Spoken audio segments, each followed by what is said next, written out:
بسم اللہ الرحمن الرحیم۔ السلام علیکم دوستو، آج ہم ایک ایسے سوال کا جواب دیں گے جو اکثر لوگوں کے ذہن میں آتا ہے اور جسے لے کر کچھ لوگ غلط فہمیاں پیدا کرتے ہیں یا مذاق اڑاتے ہیں۔ یہ سوال ہے کہ نبی کریم صلی اللہ علیہ وسلم نے حضرت عائشہ رضی اللہ تعالی عنہ سے شادی کیوں کی کہ جب وہ 9 سال کی تھی، اور اس کے پیچھے کیا حکمت تھی، یعنی کہ کیا وجہ تھی۔ اس ویڈیو میں ہم اس مسئلے کو پوری تفصیل سے تاریخی حقائق کے ساتھ سمجھیں گے تاکہ آپ کے دل و دماغ کے سارے شک دور ہو جائے۔ خصوصاً ہم ان لوگوں کو بھی جواب دیں گے جو اس بات کو لے کر اسلام یا نبی پاک صلی اللہ علیہ وسلم کی شان میں گستاخی کرتے ہیں۔ اگر آپ ہندو، کرسچن یا کسی اور مذہب سے ہیں تو یہ ویڈیو آپ کے لیے بھی ہے تاکہ آپ سچائی کو جان سکیں۔ چلیے شروع کرتے ہیں۔ سب سے پہلے یہ سمجھنا ضروری ہے کہ 7 سینچری کے عرب معاشرے میں شادیوں کا مزاج آج کے دور سے بالکل مختلف تھا، یعنی کہ بالکل الگ تھا۔ اس وقت دنیا بھر میں چاہے عرب ہو، ہندوستان ہو، یوروپ ہو یا کوئی اور علاقہ ہو، چھوٹی عمر میں شادیاں عام بات تھی۔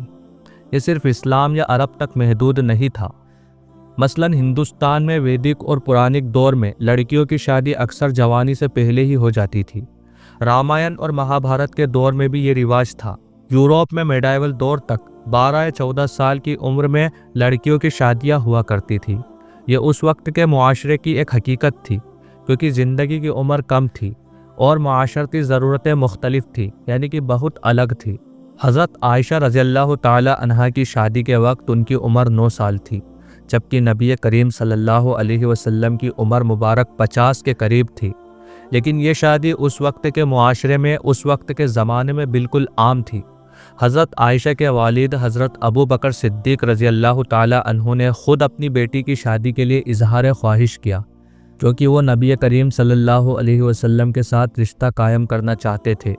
یہ شادی نہ صرف معاشرتی رواج کے مطابق تھی، بلکہ اس کے پیچھے ایک عظیم حکمت، یعنی کہ ایک بڑی وجہ بھی تھی، جسے ہم آگے سمجھیں گے۔ اس دور میں شادی کا مقصد صرف جسمانی رشتہ نہیں، بلکہ خاندانی، سیاسی اور دینی بندھن قائم کرنا بھی ہوتا تھا۔ حضرت عائشہ کی شادی کے وقت ان کے گھر والوں اور معاشرے نے اسے ایک شرف اور عزت کی بات سمجھا، نہ کہ کوئی غلط کام۔ حضرت عائشہ رضی اللہ تعالی عنہا صرف نبی کریم صلی اللہ علیہ وسلم کی بیوی نہیں تھی، بلکہ ایک عظیم اسکالرز، فقیہہ اور اسلام کی سب سے بڑی معلمہ تھی۔ وہ اپنے دور کی سب سے ذکی اور ہوشمند عورت میں سے ایک تھی۔ ان کی یادداشت اتنی قوی، اتنی تیز تھی کہ وہ ہزاروں احادیث کو یاد کرتی تھی، اور ان کی وجہ سے اسلام کے اہم احکام ہم تک پہنچے۔ یہ بات غور کرنے کی ہے کہ حضرت عائشہ رضی اللہ تعالی عنہا جب شادی کے وقت چھوٹی تھی، لیکن وہ اپنے ذہن اور سمجھ میں کافی میچیور تھی۔ اس وقت کے معاشرے میں ایک 9 سال کی لڑکی آج کے 15-16 سال کی لڑکی کے برابر سمجھ رکھتی تھی، کیونکہ بچپن سے ہی انہیں گھر، خاندان اور معاشرے کی ذمہ داریاں سکھائی جاتی تھی۔ حضرت عائشہ رضی اللہ تعالی عنہا نے خود اپنی زندگی میں اس شادی کو ایک فخر کی بات بتایا۔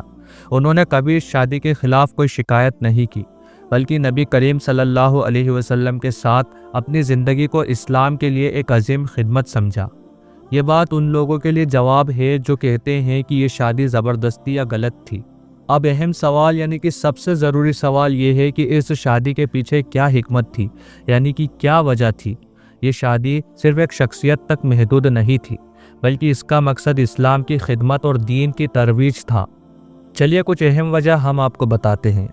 حضرت عائشہ رضی اللہ تعالی عنہا نبی کریم صلی اللہ علیہ وسلم کے گھر میں رہ کر ان کی زندگی کو قریب سے دیکھنے والی تھی۔ وہ نبی صلی اللہ علیہ وسلم کے آداب، ان کا اخلاق اور تعلیم کو ہر روز سیکھ رہی تھی۔ اس وجہ سے انہوں نے ہزاروں احادیث کو روایت کیا، جو آج بھی مسلم امت کے لیے ہدایت کا ذریعہ ہے۔ اگر یہ شادی نہ ہوتی تو شاید اتنی بڑی مقدار میں احادیث ہم تک نہ پہنچتی۔ نبی صلی اللہ علیہ وسلم کے گھر میں رہ کر حضرت عائشہ رضی اللہ تعالی عنہا نے عورتوں کے مسائل کو سمجھا اور ان کے لیے ہدایت فراہم کی۔ وہ عورتوں کے لیے ایک مثال تھی، اور انہوں نے اسلام کے احکام کو عورتوں تک پہنچانے میں اہم کردار ادا کیا۔ یہ شادی حضرت ابو بکر صدیق رضی اللہ تعالی عنہ کے خاندان اور نبی صلی اللہ علیہ وسلم کے بیچ ایک مضبوط رشتہ قائم کرنے کا ذریعہ تھی۔ اس سے مسلم امت میں اتحاد اور محبت بڑھی۔ حضرت عائشہ رضی اللہ تعالی عنہا کی زندگی کا مقصد اسلام کی خدمت تھا۔ ان کی شادی ایک عظیم دینی خدمت کا حصہ تھی۔ جس سے انہوں نے اپنی زندگی کے ہر لمحے کو اسلام کے لیے وقف کیا۔ یہ بات سمجھنا ضروری ہے کہ نبی صلی اللہ علیہ وسلم کی زندگی کا ہر فیصلہ اللہ کی ہدایت اور حکمت کے مطابق ہوتا تھا۔ یہ شادی بھی اللہ کے حکم اور وحی کے ذریعے طے ہوئی، جیسا کہ قرآن میں اللہ کا فرمان ہے، اور تمہارا رب جو چاہتا ہے وہی کرتا ہے۔ اب ہم ان لوگوں کے شک اور تنقید کا جواب دیتے ہیں جو اس شادی کو لے کر نبی صلی اللہ علیہ وسلم یا اسلام پر الزام لگاتے ہیں۔ جو ہندو دوست ہیں ان کے لیے یہ بات دل سے دل تک جاتی ہے۔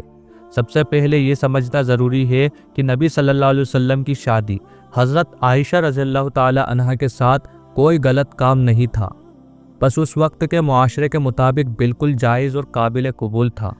جو لوگ اس پر تنقید کرتے ہیں وہ اکثر اپنے آج کے دور کے مزاج کو اس وقت کے معاشرے پر ڈالتے ہیں، یعنی کہ آج کے زمانے کو دیکھ کر اس زمانے کو جج کرتے ہیں، جو کہ غلط ہے۔ مثلاً اگر آج کوئی کہتا ہے کہ چھوٹی عمر میں شادی غلط ہے تو یہ بات آج کے دور کے لیے صحیح ہو سکتی ہے، لیکن 1400 سال پہلے کے معاشرے میں، 1400 سال پہلے کے زمانے میں بالکل عام تھا۔ ہندوستان میں بھی 19 سینچری تک چھوٹی عمر میں شادیاں ہوتی تھیں اور اسے کوئی غلط نہیں سمجھتا تھا۔ دوسرا، جو لوگ کہتے ہیں کہ یہ شادی زبردستی تھی، تو انہیں یہ معلوم ہونا چاہیے کہ حضرت عائشہ رضی اللہ تعالی عنہا نے خود اس شادی کو اپنی زندگی کا فخر بتایا۔ انہوں نے کبھی اس شادی کے خلاف کوئی شکایت نہیں کی، بلکہ نبی صلی اللہ علیہ وسلم کے ساتھ اپنی زندگی کو اسلام کے لیے ایک ہدایت سمجھا۔ تیسرا، جو ہندو یا اور مذہب کے دوست اس بات کو لے کر مذاق اڑاتے ہیں، انہیں یہ یاد رکھنا چاہیے کہ ہر مذہب کے اپنے رواج اور تاریخ ہوتی ہے۔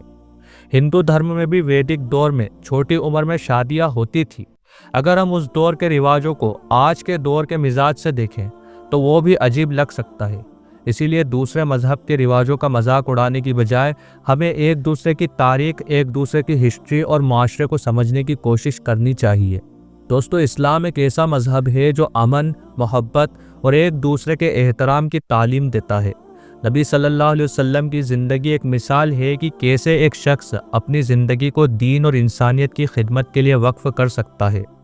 حضرت عائشہ رضی اللہ تعالی عنہا کی شادی کو غلط سمجھنے کے بجائے ہمیں اس کے پیچھے کی حکمت، یعنی کہ اس کے پیچھے کی وجہ اور اس وقت کے معاشرے، یعنی کہ اس وقت کے زمانے کو سمجھنا چاہیے۔